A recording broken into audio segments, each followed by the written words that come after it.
Welcome students to English second paper class. আমরা tag question পড়ছিলাম, আর আমরা ওই দিন গত লাস্ট অনলাইন ক্লাসে আমরা শিখেছি কীভাবে এক অ্যাসার্টিভ সেন্টেন্স থেকে কীভাবে একটি ট্যাগ কোশ্চেন রূপান্তর করা যায়। আমরা গত ক্লাসে শিখেছি যে ট্যাগ কোশ্চেনে শুধু অক্সিলারি ব্যবহৃত হবে এবং সাবজেক্ট, আর সাবজেক্ট হিসেবে শুধু প্রনাউনগুলোই ব্যবহার হতে পারে, যেমন I, he, she, it, they, you আর উই। আর আমাদের যদি অ্যাসার্টিভ সেন্টেন্সে নট না থাকে তাহলে ট্যাগ কোশ্চেনে অক্সিলারির সাথে অবশ্যই নট ব্যবহার করব, আর সাবজেক্ট হিসেবে প্রোনাউনটা লিখব, তারপর একটা কোশ্চেন মার্ক দিতে হবে। আজকে আমাদের ট্যাগ কোশ্চেনের বাকি নিয়মগুলো আমরা এখন পড়ব এবং শিখব।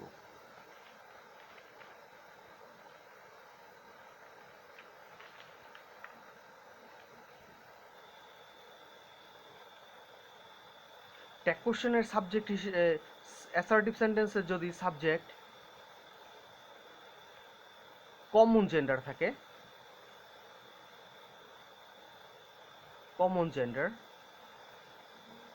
তাহলে তার পরিবর্তে ট্যাগ কোশ্চেনে আমরা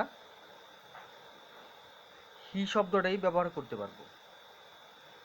একটা এক্সাম্পল দেখি। একটা সেন্টেন্সে, অ্যাসার্টিভ সেন্টেন্সে যদি সাবজেক্ট হিসেবে কমন জেন্ডার থাকে, তাহলে ট্যাগ কোশ্চেনে সেই কমন জেন্ডারের পরিবর্তে আমরা শুধু হি প্রোনাউনটাই ব্যবহার করতে পারবো।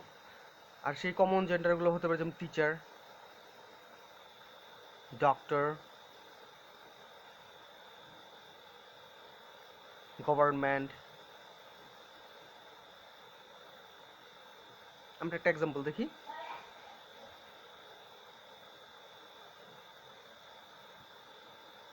The teacher is very nice.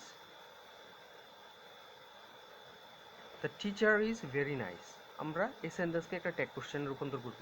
আর এই ক্ষেত্রে আমাদের সাবজেক্ট হলো টিচার, আর টিচার বলতে একটা কমন জেন্ডার বোঝায়। টিচার মেলও হতে পারে, ফিমেলও হতে পারে। আর আমরা আমাদের নিয়মে দেখেছি, যদি সেন্টেন্সের সাবজেক্টটা কমন জেন্ডার হয় তাহলে আমরা এই কমন জেন্ডারের পরিবর্তে ট্যাগ কোশ্চেনের সাবজেক্ট হি ব্যবহার করতে পারবো। যেহেতু এই যে অক্সিলারি আছে ইজ, আর যেহেতু এই সেন্টেন্সে কোনো নট বা নেগেটিভ ওয়ার্ড নেই, সেজন্য নট যোগ করতে হবে ইজ অ্যান্ড, টিচারের পরিবর্তে হি।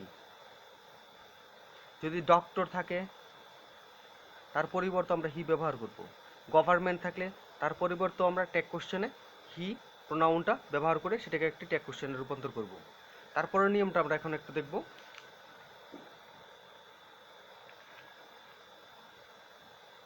যদি সাবজেক্ট হিসেবে কোনো দেশের নাম থাকে, কান্ট্রি অথবা রিভার, যদি সাবজেক্ট হিসেবে কোনো দেশের নাম থাকে অথবা নদীর নাম থাকে, তাহলে ট্যাগ কোশ্চেনে সেই দেশের নামের পরিবর্তে অথবা সেই নদীর নামের পরিবর্তে আমরা শি প্রোনাউনটাই ব্যবহার করতে পারবো, শি। কারণ দেশকে আমরা মাতৃভূমি বা মায়ের সাথে তুলনা করা হয়, এই জন্য এটা হলো ফিমেল জেন্ডার। দেখি একটা এক্সাম্পল আমরা। Bangladesh is a beautiful country.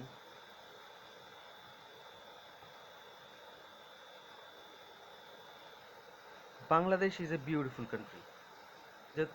আর আমরা ট্যাগ কোশ্চেন করার নিয়ম জানি। প্রথমে অক্সিলারি লিখতে হবে। অক্সিলারি যদি সেন্টেন্সে নট না থাকে তাহলে নট বসাতে হবে ইজ অ্যান্ড। আর বাংলাদেশ দেশের নাম থাকলে দেশের নাম বা নদীর নামের পরিবর্তে আমরা শি প্রোনাউনটা ব্যবহার করতে পারবো, তাহলে হলো ইজ অ্যান্ড শি।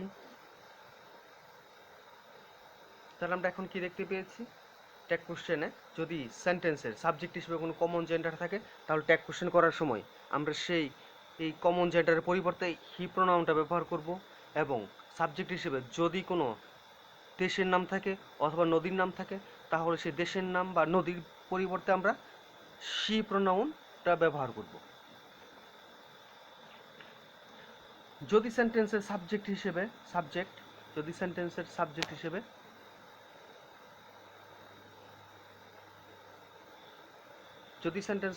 হিসেবে কখনো দিস অথবা দ্যাট ব্যবহৃত হয়, তাহলে তার পরিবর্তে ট্যাগ কোশ্চেন আমরা ইট প্রোনাউনটা ব্যবহার করতে পারবো।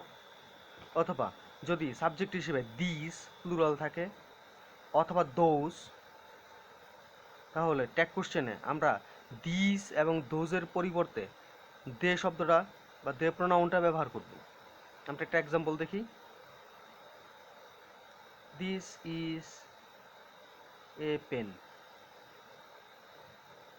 This this is a pen, অক্সিলারিটা আগে লিখলাম ইজেন্ট, আর দিসের পরিবর্তে আমরা ইট প্রোনাউনটা ব্যবহার করব, ইজেন্ট ইট। আর যদি দিস বা দোজ থাকে তাহলে দেখি কি, this are my book, my books, this are my books. এই সেন্টেন্সের দিস হলো সাবজেক্ট, আর হলো অক্সিলারি, তাহলে আমাদের অক্সিলারি দিয়ে ট্যাগ কোশ্চেন শুরু করতে হয় আর এন্ড। আর দিসের পরিবর্তে আমরা দে প্রোনাউনটা ব্যবহার করি, তাহলে আর এন্ড দে। তাহলে স্টুডেন্টস আমরা একটা জিনিস মনে রাখবো অবশ্যই, যদি সাবজেক্টে সেন্টেন্সে সাবজেক্ট হিসেবে দিস বা দ্যাট থাকে তাহলে তার পরিবর্তে আমরা ট্যাগ কোশ্চেন ইট প্রোনাউনটা ব্যবহার করব। অথবা যদি দিস বা দোজ এই প্লুরাল সাবজেক্ট দুটো থাকে, দুটোর একটি থাকে, তাহলে তার বা তাদের পরিবর্তে আমরা ট্যাগ কোশ্চেনের সাবজেক্ট হিসেবে দে প্রোনাউনটা ব্যবহার করব। আমরা এখন আমাদের পরবর্তী নিয়মে যাব।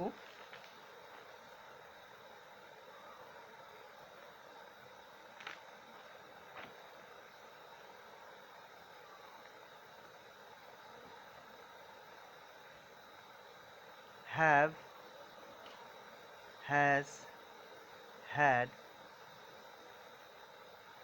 হ্যাভ হ্যাজ হ্যাড, এই তিনটি হলো মডাল অক্সিলারি, পারফেক্ট টেন্সের মডাল অক্সিলারি। হ্যাভ আর হ্যাজ হলো প্রেজেন্ট পারফেক্টের মডাল অক্সিলারি, সরি, হ্যাভ আর হ্যাজ হলো প্রেজেন্ট পারফেক্ট টেন্সের অক্সিলারি, আর হ্যাড হলো পাস্ট পারফেক্ট টেন্সের অক্সিলারি। তারা হলো অক্সিলারি ভার্ব।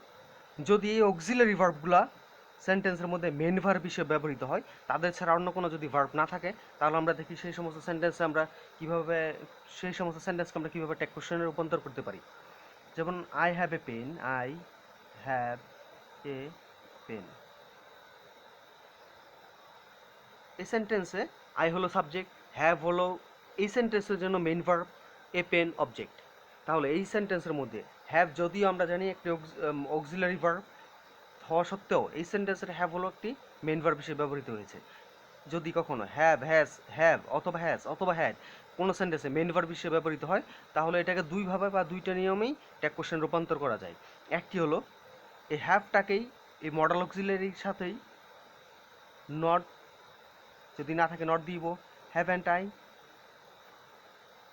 আরেকভাবে করা যাবে, এটা হলো মেইন ভার্ব, যদি সাবজেক্ট ভার্ব অবজেক্ট হয় তাহলে আমরা ডু দিয়েও করতে পারি, ডোন্ট আই। এটা হলো আমেরিকান স্টাইল, এটা হলো ব্রিটিশ স্টাইল।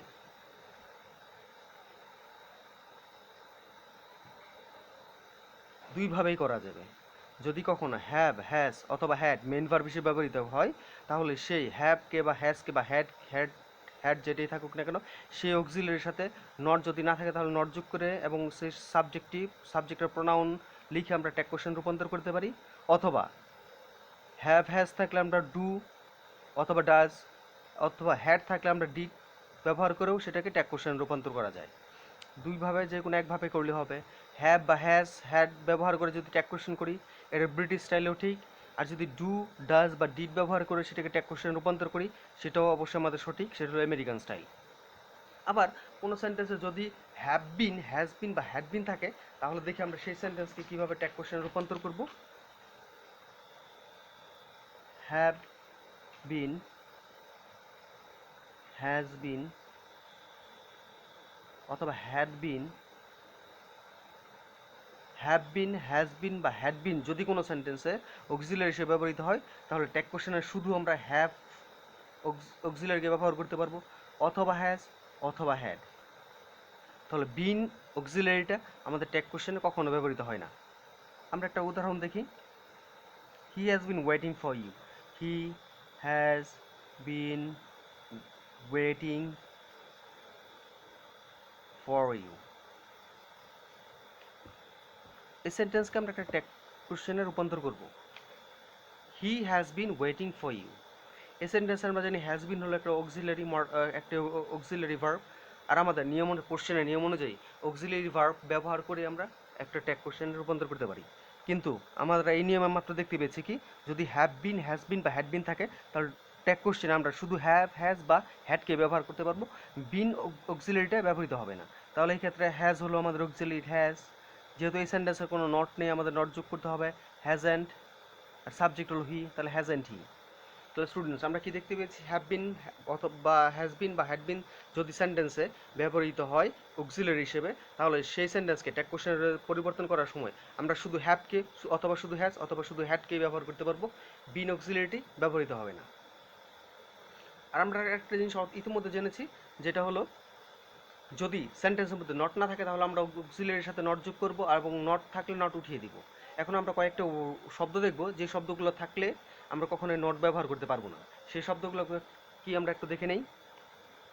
যেমন হলো ফিউ অথবা little, LITTL, little, few, little, rarely, hardly, seldom.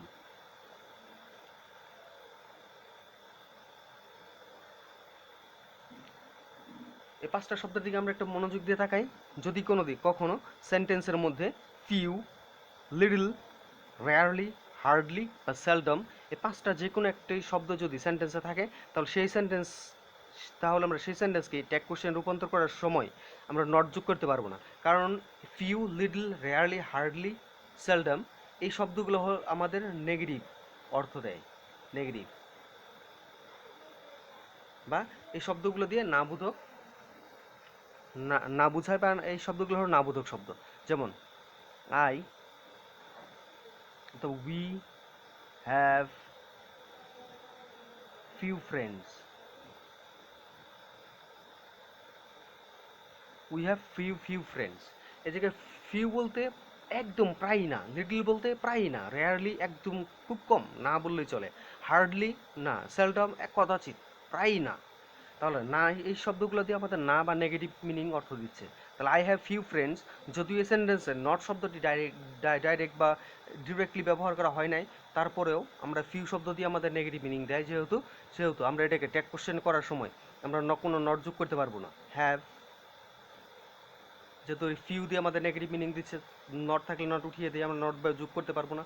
Have we, তাহলে আমাদের মনে রাখতে হবে যদি সেন্টেন্সে few, little, rarely, hardly, seldom শব্দ থাকে তাহলে সেই সেন্টেন্সকে আমরা ট্যাগ কোশ্চেনে রূপান্তর করার সময় নট ব্যবহার করা যাবে না।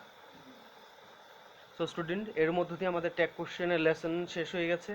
আমরা এই ভিডিওটি দেখব এবং আগে যে আমরা এই অনলাইন ক্লাসটা করেছি সেই দুইটা ক্লাসই আমরা বারবার দেখব, এবং আমরা আমাদের বই খুলে পাবো যথেষ্ট এক্সারসাইজ দেওয়া আছে, আমরা সেগুলো বাসায় প্র্যাকটিস করব। তো থ্যাংক ইউ স্টুডেন্টস।